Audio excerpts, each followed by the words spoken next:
Hey, big bro, how many times have you played princess in this car out of the blue? My 5-year-old niece, Tiana, asked. This question, huh? While driving, my husband Corey responded with a surprised look. What do you mean playing princess? Well, have you had a lot of princesses in the car? Tiana's odd comment was a turning point. It led me to discover the true identity of my husband. I'm Annie, a 25-year-old office worker. I've recently tied the knot with my husband Corey, a coworker. Corey started at the company the same time I did. He's not just good at his job, he's also incredibly good-looking, a real catch.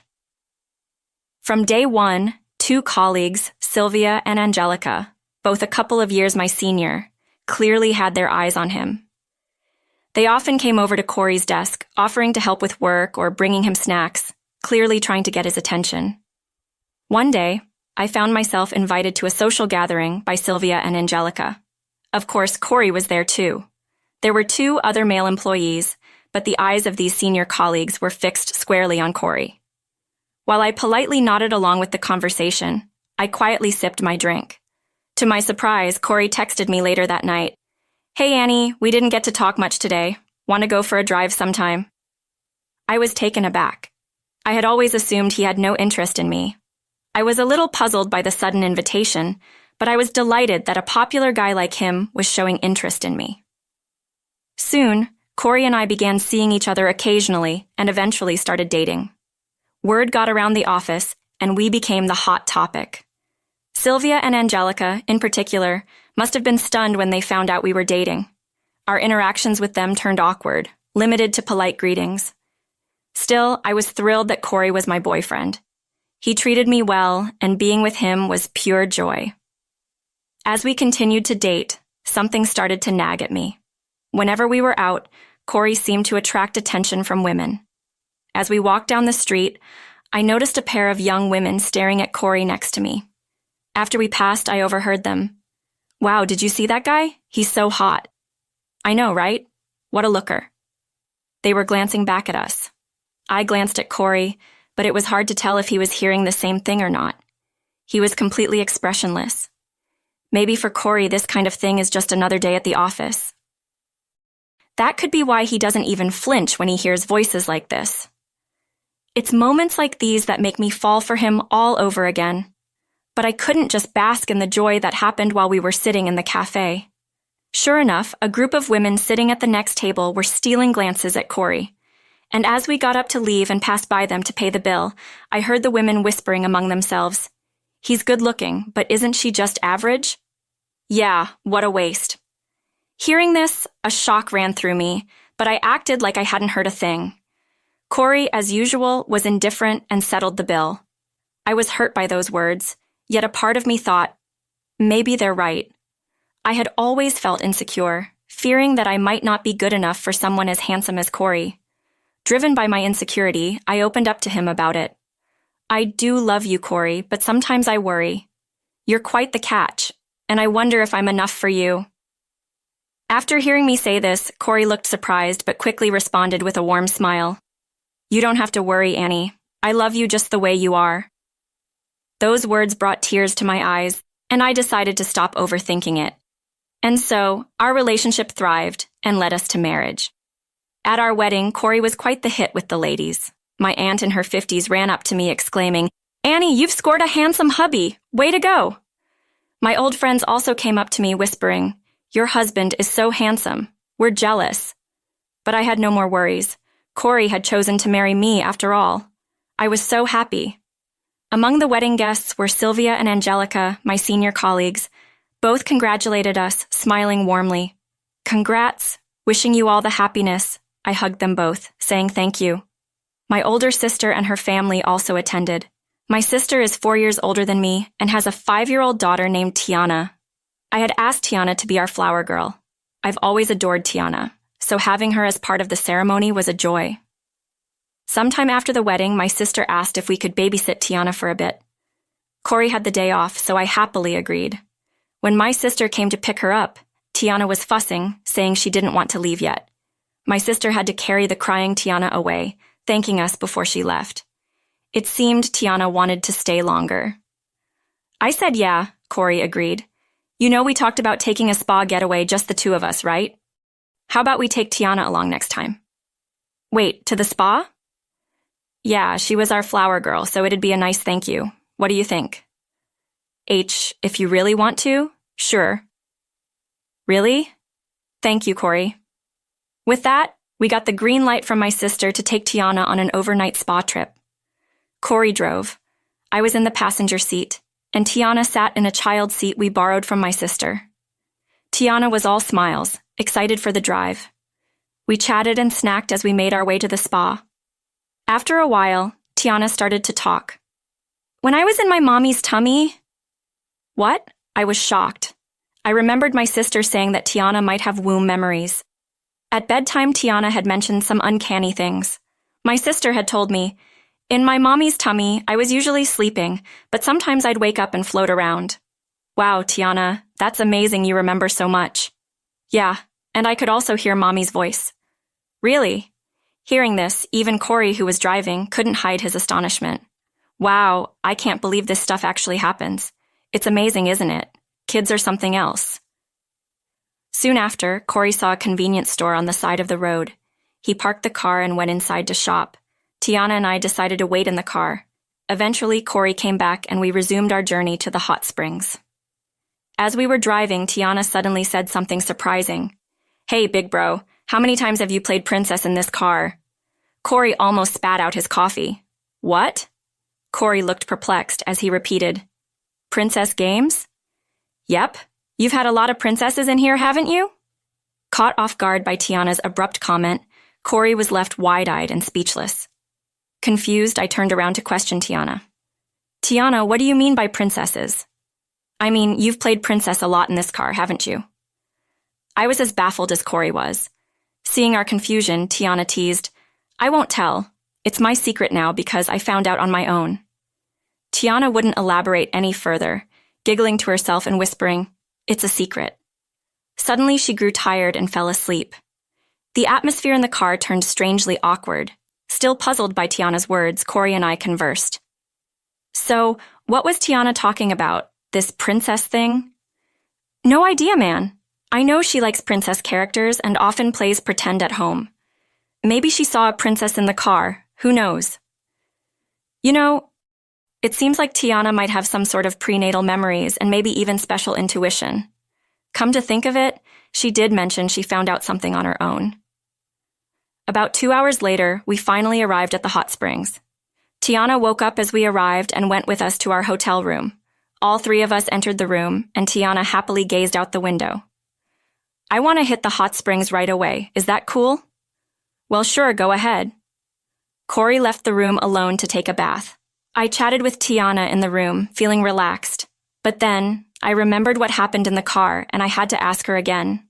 Hey, Tiana, earlier in the car, you asked Corey, how many times have you played princess in this car? What was that about? Uh-huh. I have no idea what you were talking about, and it's been bothering me. Well then, I'll show you, Annie. Tiana opened her small bag that she always carries and began to lay out various items on the table. What are these? These are the things I found in Big Bro's car. They were cute, so I thought I'd keep them a secret and take them all. I looked at the items Tiana had laid out on the table, and I was stunned. Hairpins, hair clips, earrings, necklaces, lipstick, mascara, and even a hotel-provided hairbrush. None of it was mine, but they were clearly belongings of an adult woman. Where exactly in the car did you find these? Well, they were under the seat near my feet. A lot of them, actually. Wait, all of these were scattered around? Yes. It's like a princess playset, right? Ren has a lot of these at home, too. That's true. Listen, can I hold on to these? I want to ask Corey something. What? No way, I found them. I'll buy you another adorable princess set, okay? Really? Okay, fine then. With that, I put everything Tiana laid out on the table into my bag. I had thought Tiana had some special perception, talking about prenatal memories and such, but it seems that wasn't the case. However, my gut feeling wouldn't go away. Who are these? Then, Tiana and I went to take a hot spring bath. When we returned to the room, Corey was already there, fiddling with his mobile phone. Upon our entry, he hurriedly stuffed his phone into his pocket, looking somewhat suspicious. "Ah, welcome back. Thanks, the hot springs were nice, right?" Yeah, this place has amazing springs. Tiana got all warmed up too. Yes. After that, we enjoyed a luxurious dinner at the hotel. At night, Tiana, probably tired, fell asleep early. Corey was sprawled out, playing with his phone. "Hey, Corey, could you take a look at this?" I placed all the items I had just received from Tiana on the table. Corey, rising from his seat, seemed to freeze, speechless. Looks like Tiana found all these things rolling around on the floor of the car. Corey, who had been slightly flushed from drinking, suddenly turned pale. She thought these were all princess playset stuff, accessories, lipstick, mascara, brushes, and all.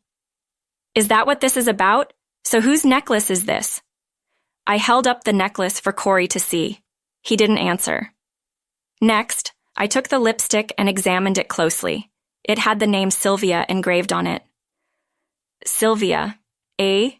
Corey averted his eyes. "Corey, this can't be Sylvia from work, can it?" Corey remained uncomfortably silent. "Why would Sylvia's lipstick be in your car? Did you give her a ride?" He nodded in silence. "Why are you seeing Sylvia?" He nodded again. "Are you kidding? Was this before or after our marriage?" Corey answered in a somber tone. "Both before and after." I was so shocked, my mouth stayed wide open. After digging for the truth, Corey finally admitted to having an affair with Sylvia, but the surprises didn't stop there. I began to worry about Angelica, who used to be close to Sylvia and also chased after Corey back in the day. "Hey, you're not involved with Angelica too, right?" Corey averted his eyes. "You've got to be kidding me." Turns out Corey had been secretly seeing both Sylvia and Angelica while we were together. This continued even after we got married. Given that Corey, who works in sales, often worked late and went in on weekends, I now understood why he seemed so busy all the time. When I started dating you, Sylvia began sending me tons of emails every day. She wanted to meet just the two of us, so I'd meet her occasionally. Then Angelica reached out, and I couldn't say no, and things just spiraled from there. I can't believe this. I felt so drained that I just sat down where I was standing. My once handsome, kind husband had been involved with 3 women at the same time. As I probed further, it turns out Corey had dated multiple women since high school. At one point during college, he was seeing up to 5 women at the same time. I never wanted to ask Corey about his past relationships in detail. I thought nothing good would come of it, but to think he was this much of a womanizer. If you wanted to date multiple women, why the heck did you marry me? You could have stayed single and lived it up. I genuinely wanted to marry you, Annie. You're the steady type, someone I wanted as my wife. My parents were also pressuring me to get married and give them grandchildren. So you didn't think you should break up with the others? Corey looked down in defeat. I really love you, Annie, but I also needed different types of relationships. What Sylvia is like, the dependable older sister, and Angelica is, well, harsh, but physically my type. They all serve different roles for me.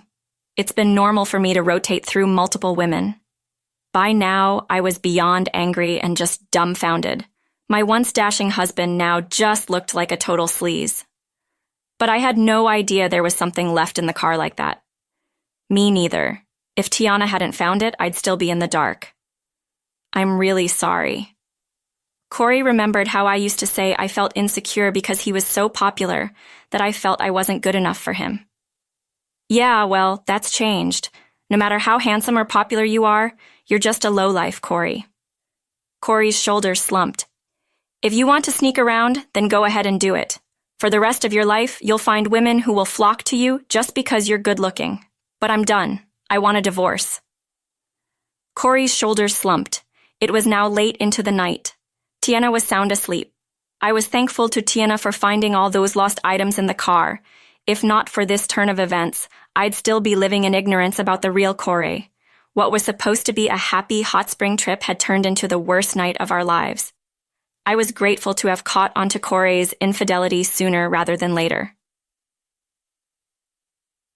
The next day, the three of us went home and dropped off Tiana at my sister's place.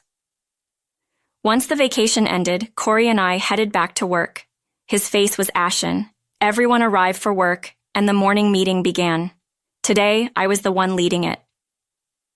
Good morning, everyone. A quick announcement about some lost and found items. It turns out my husband's car was a treasure trove of lost items. Upon asking him, it seems they all belong to Sylvia and Angelica. I said this while placing the lost items from the car onto my desk. Both Sylvia and Angelica looked shocked, and the other employees started murmuring. Corey just stood there with a blank expression. This lipstick has Sylvia's name on it, doesn't it? As I held out the lipstick, Sylvia rushed over with a flustered look to claim it. I'm not sure about the rest, so could you two sort it out? Sylvia and Angelica started dividing up the various items I had placed on my desk. Both were visibly sweating and flushed. Sylvia, Angelica, thank you for entertaining my husband so thoroughly before and after our marriage. I understand he's been a frequent guest at your homes, I said. Sylvia and Angelica looked tense. The other employees and even the boss were stunned. Since I found out that my husband has been seeing both of these ladies while married to me, I've decided to divorce him, I announced. Corey's face sank so low it almost disappeared. I'm stepping down as his wife, so feel free to fight over him as you please. That's all for me. Thanks for listening. This concludes our morning meeting, I finished. I sat down and the room buzzed with whispers.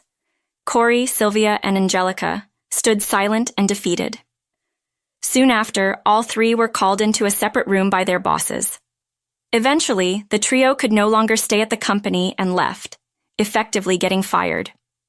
After the divorce, I returned to my parents' house and planned to commute from there for a while. I consulted a lawyer and sought compensation from Corey, Sylvia, and Angelica in the divorce trial. Later, I learned that Sylvia and Angelica were fully aware of each other's affairs with Corey and had been competing by intentionally leaving their belongings in his car. Their little lost and found battle had been playing out without Corey and me ever knowing. Post-departure from the company, none became a couple, and they all dispersed. All three had a tough time finding new jobs, partly because they had left the company in what was essentially a firing. Now it seems they're all scraping by, dipping into their savings and taking part-time jobs to keep up with their alimony payments from their divorce cases. On top of that, it appears the rumor has spread, and they've lost the relationships they had built up over the years. As for me, being back home meant I saw more of my sister and Tiana. Tiana still adored playing princess, happily prancing in front of the mirror in dresses and tiaras.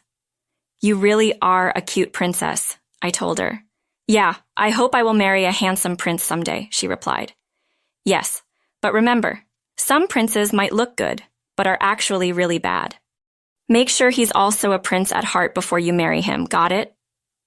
I hope my niece Tiana continues to grow and truly finds happiness, I thought to myself. As for me, who ended up divorced in my 20s, I hope to use this bitter experience for a better future, hoping for a good relationship down the line. All right, everyone's presentations are done. Nick, the manager, said as he tried to move the discussion forward. Excuse me, I haven't. I recently found out something. Nick interrupted me and began to speak. There's apparently someone in this department who didn't graduate high school and is just a part-timer. Meetings should be for employees only. Absolutely right. His lackey, Mike, of course, agreed with Nick. I'm leaving. After leaving the meeting room, I started to shut down my computer. I noticed that an email had arrived, not in my personal inbox, but in the company's shared email. Thinking, there's no point in speaking up, no one will listen, I went home quietly. The next day, I heard a commotion from Nick's desk. He was staring at his computer screen, his face pale. Nick? Is something wrong? Mike looked at the screen with him. And he turned even paler than Nick. Why is he so angry? Knowing the reason for Mike's distress, I thought to myself, serves them right. My name is Adam. My mother passed away when I was in the 9th grade, and I was raised by my father. Well, you could hardly call it being raised. After my mother passed, my father changed. He drowned his sorrows in alcohol, and though he still went to work, he squandered our living expenses on horse racing. Because of that, I had to start working part-time as soon as I entered high school. Every month, I went to the convenience store with bills in hand that couldn't be auto-deducted from my father's account. Even though I endured it because I didn't want to be alone, I reached my limit in my second year of high school and dropped out. I found a live-in job at a distant inn. Thank you for everything. The day I left home, my father, still staring at the TV, spoke. Take care. That was our last conversation. Back then, 18 wasn't the age of majority, so I needed my father's permission to work, and I couldn't hide my place of employment. Yet, my father never visited me even once. I kept working just to survive, and before I knew it, I was 42. Years of hard work paid off, and I was transferred to the headquarters. I was thrilled to be recognized by the company, as I thought I'd be working in the field until retirement due to my lack of formal education. Listen up. Our work can change the future of our employees. Don't drag us down. On my first day after the transfer, Nick, dressed in an expensive suit, spoke sternly. There was a reason for this. Our inn was located in a prominent tourist destination, known so well that everyone in the state could sing its commercial jingle. At its peak, we had 5 locations within the state.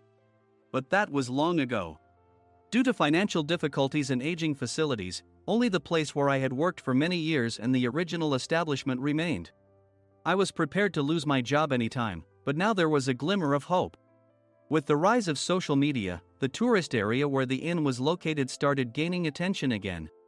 Depending on how hard the sales department, where I was transferred, worked, we could either thrive or be forced to give up this prime location to the new hotel chains continuously popping up. For Nick, who had switched careers from another industry to strengthen our sales, this was a battle he couldn't afford to lose. I understood why he had to be strict. I will do my best. Nick sneered at my enthusiastic declaration. Did you not hear what I said? I'm sorry. I thought I was listening carefully. Out of habit from years of customer service, I apologized reflexively, though I had no idea what had offended him. Someone was watching me with a smirk.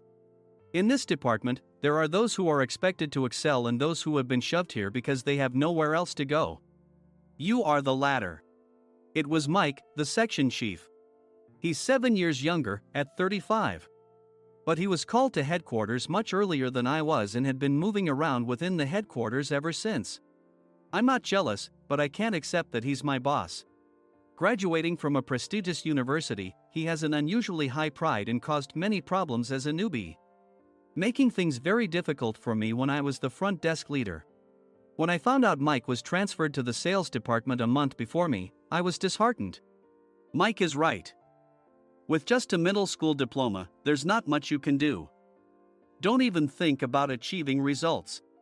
As if I didn't exist, Nick remarked, I'm thirsty. Mike eagerly ran to the coffee maker. It seems Mike is Nick's lackey. I regretted being happy about my transfer to headquarters, wishing I had stayed on site forever. Send a direct mail to every company on this list by the end of the day. Nick only assigned me tasks that even a new graduate could handle. What? There are over 1,000 companies. You want me to send to all of them by today? Yes, if you and your fellow misfits split the work, even those with nowhere else to go should finish by today. I glanced at the employees typing away expressionlessly. They were worn out from customer service, only thinking about leaving on time, or were women reassigned after having children, with zero motivation for work. Even Sam, a new graduate from the same university as Mike, who was supposed to be among the expected achievers, had no enthusiasm for the job, having joined the company wanting to do customer service. I don't care what they say, I plan to quit anytime, he said. Only Nick and Mike were highly motivated, making all the decisions between the two of them. I originally only wanted to work at the inn to survive and had no particular attachment to this job. I swallowed my words, thinking I had no right to reprimand them. About a month after the transfer, Nick told us with a frustrated look. To commemorate the 50th anniversary, we've decided to create a plan exclusive for one group per day.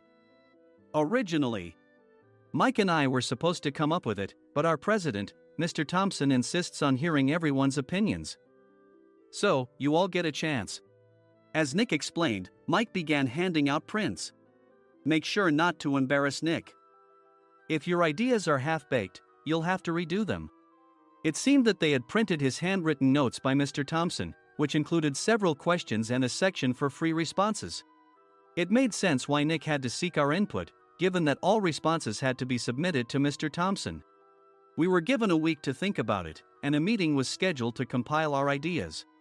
My plan is to let guests enjoy both the old and modern America. Nick began the presentations. Guests would watch a master confectioner at a nearby traditional sweet shop make sweets in front of them.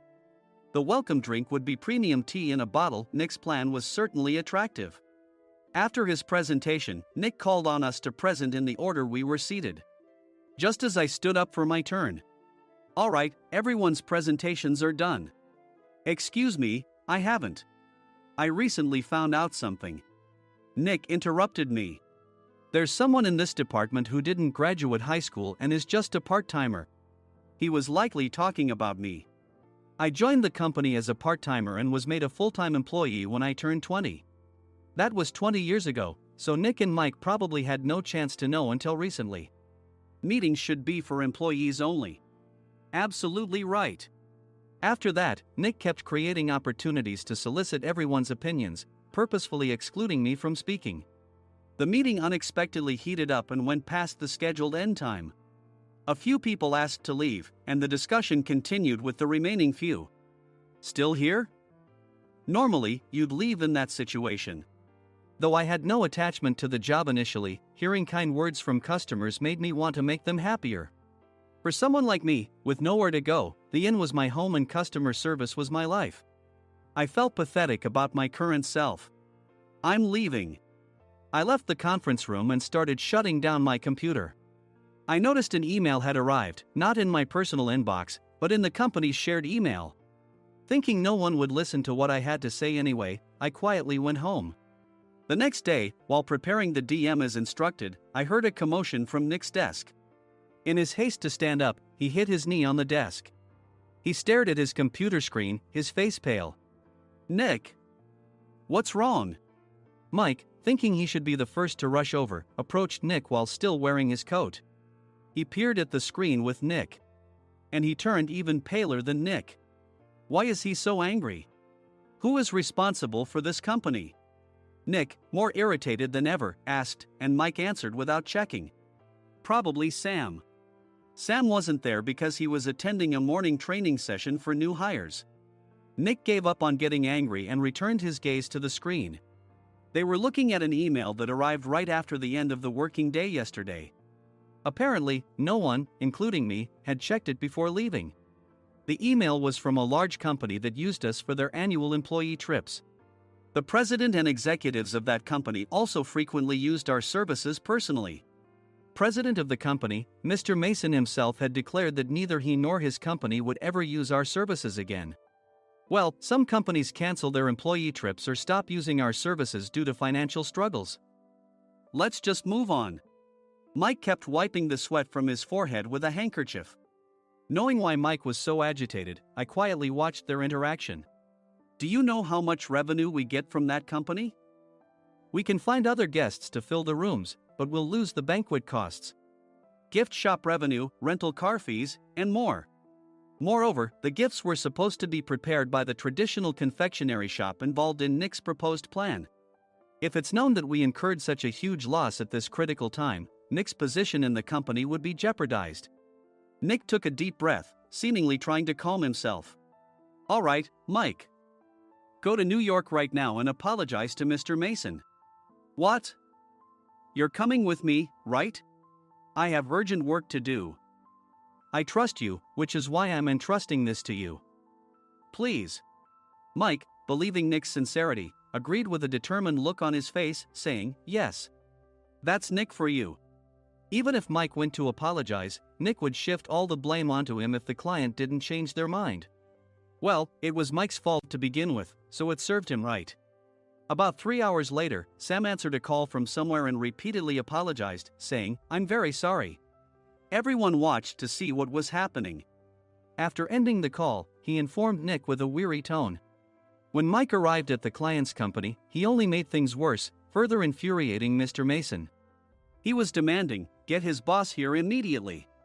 It was no wonder Sam was exhausted, dealing with such a call right after returning from training. What is that idiot doing? Alright, Adam, you're coming with me. If sacrificing Mike didn't work, then I must be next. Normally, I'd want to refuse at all costs, but I saw an opportunity in this situation. If I can be of assistance, I'd be happy to join you. I obediently followed Nick, and we flew to New York. When we introduced ourselves at the reception, it became clear how serious the situation was, as the receptionist personally escorted us to the president's office. Angry voices leaked through the door, making both Nick and me uneasy. Excuse me. I'm Nick, the supervisor. I understand my subordinate has caused you trouble, and I deeply apologize. Nick, with his experience in the corporate world, knew enough to offer an apology before excuses. However, his customer service skills left much to be desired. I sighed as I saw Mike trembling like a small dog in the corner of the room. What kind of training are you giving your subordinates? Mr. Mason glared at Nick with a red face. The intensity of his gaze made even Nick take a step back. Regrettably, I joined this company only 2 years ago and was unaware of Mike's issues. I should have identified his shortcomings sooner. Indeed. I should have realized sooner. No sensible person would come to apologize and then give a lengthy presentation on the drawbacks of not using their in. Nick froze, his mouth slightly open. Suspecting the worst, I picked up the documents that had fallen to the floor. It seemed Mike hastily prepared these documents on the plane, listing the disadvantages. Disadvantage 1: if you change the venue for the company trip, employees might suspect it's for cost-cutting reasons, leading to a negative impression. Reading it aloud half-jokingly, Nick snatched the papers from my hand and checked the contents with a furious expression. Among the stack of documents was a receipt from a nearby convenience store's copy machine. I felt a pang of dread, hoping he hadn't shown the receipt as well. What do you think he said when I asked what kind of nerve he had to do this? I'm very sorry. Faced with the dire situation, Nick must have thought there was nothing left to do but apologize. In a voice smaller than I'd ever heard from him, he uttered words of apology. He said, "I'm a Harvard graduate. I don't believe I said anything wrong." Mike! What have you done? Forgetting his plan to pin the blame on Mike, Nick yelled loudly, even in front of Mr. Mason. I didn't do anything wrong. You're still saying that? Look at him. Mike pointed at me with a shaking hand. I was assigned to headquarters in my 20s and now I'm a section chief. This guy only made it to headquarters at 42. Everything I've done proves I was right. So why are we losing the contract? Having said his piece, Mike collapsed to the floor. Of course. You were sent there because you had nowhere else to go. Mike never expected to hear such words from someone he looked down upon. He lunged at me, and Nick hurriedly stepped in to stop him. Mr. Thompson told me Mike is a quick thinker, and to take good care of him. There's no way he was pushed aside. Don't make things worse here. He didn't say quick thinker, he said only quick-witted, didn't he? I don't remember that part. I recalled the many troubles Mike caused when he was a newbie. When Mike was on the front line, his pride was so high that he never apologized to customers. Customer service, especially in our job, doesn't work alone. It brings both good and bad situations. If the front staff or housekeepers made mistakes, or the cleaning company didn't properly clean a room, one had to apologize to the customers regardless of personal fault. Mike, in such situations, would never apologize, insisting he wasn't at fault. This often angered customers, and as the front desk leader, I frequently had to apologize on his behalf. He caused complaints and disrupted operations, which is why he was quickly moved to headquarters. In departments where he didn't interact directly with customers, his quick thinking was beneficial and things went well. But it seemed his flaws were starting to show. Corporate reservations are supposed to be entered into the system by the sales representative. But a quick check yesterday revealed that more than 10 items were missing from the client's reservation. The handover document clearly stated what needed to be prepared. Why didn't you enter it into the system? Why do we have to give them special treatment? Filling rooms near the banquet hall, setting up all the food in advance. Specifying the brand of wine, they're too demanding. No wonder he always angered customers, I thought, feeling a headache coming on. Grouping them in rooms near the banquet hall is for our benefit too. It makes it easier for the staff to set up beds and serve breakfast since everyone's schedule is synchronized. As for the other requests, Mr. Mason suggested them to lighten our load. I didn't know that. Nick finally seemed to realize that Mike was the one who had angered the client. What did you say to them? I just told them we wouldn't give them special treatment anymore. We shouldn't waste effort on things that don't bring in money. I was utterly exasperated at his lack of understanding of customer service. Of course, we shouldn't comply with unreasonable demands. But carrying over successful practices from past stays makes customers feel remembered and enhances their experience. Good memories encourage repeat visits. That's part of our job. I looked down at Mike, who was sitting on the floor. In our job, nothing is a waste. Mr. Thompson likely moved you to the sales department, hoping you'd finally understand this. How do you think he feels now that you've failed to meet his expectations? Mike, tears in his eyes, fled the president's office. I was amazed he still hadn't apologized. You have it tough, Adam. It's okay, we're all employees of the same company. I deeply apologize for this disrespectful incident. Especially after all the care you've shown us. If it weren't for you, Adam, I really would have stopped staying here. When I heard you were moving to the sales department, I was willing to reconsider if you handled it. Seeing us talk so amicably, Nick's face contorted. Do you two know each other? Adam's service is excellent. I always requested him specifically. Normally, we don't accept specific staff requests, but we made an exception for Mr. Mason, adjusting my shifts accordingly. He had personally stayed at our hotel just before my transfer, and during casual conversation, I mentioned, I'm moving to the sales department soon. If I hadn't told him then, things could have been much worse. Please continue to take care of us. I look forward to it. On the return flight, Nick awkwardly offered me a can of beer. It's still working hours. Of course, I had no intention of forgiving him for a single beer. Nick might try to pin everything on Mike and avoid any consequences. While pondering this, a startling fact came to light. Nick, the tea bottles for the plan have arrived. I handed Nick a bottle labeled with our inn's name. They look good. What are you talking about? These are plastic bottles. I had assumed we would use the trendy, high-end bottling tea. But what arrived were ordinary plastic bottles of tea with customized labels. The only unique aspect was the label, which had the inn's name, making it look customized. Upon further investigation, I discovered that a substantial amount of money was set to be paid to the tea company. It was priced like bottling tea. Does this plastic bottle really cost $100 each? The tea inside is specially blended for us. The extra cost is for that. Wouldn't it be better to use another tea company? Or is there a specific reason we must use this one? As Nick continued to make excuses, I showed him a printed email. I informed the tea company's president, Mr. Mitchell, that we discovered irregular payments and he confessed. He said you two were high school classmates and planned to split the extra money. That idiot. Why did he confess? That's not important. You should worry about yourself, this could turn into a police matter. Opening the bottle cap, I suggested. How about calming down with this tea?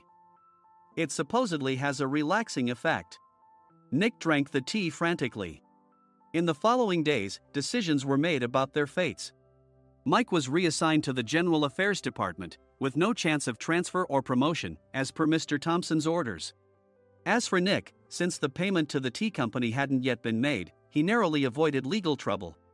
Instead, he was encouraged to leave the company, and to avoid further complications, Nick submitted his resignation. Rumor has it that connections between HR departments have made it difficult for him to find new employment. Even though it was good to have those two gone, something unexpected happened in the sales department. Everyone became motivated and united in refining the 50th anniversary plan. In the end, my plan was adopted.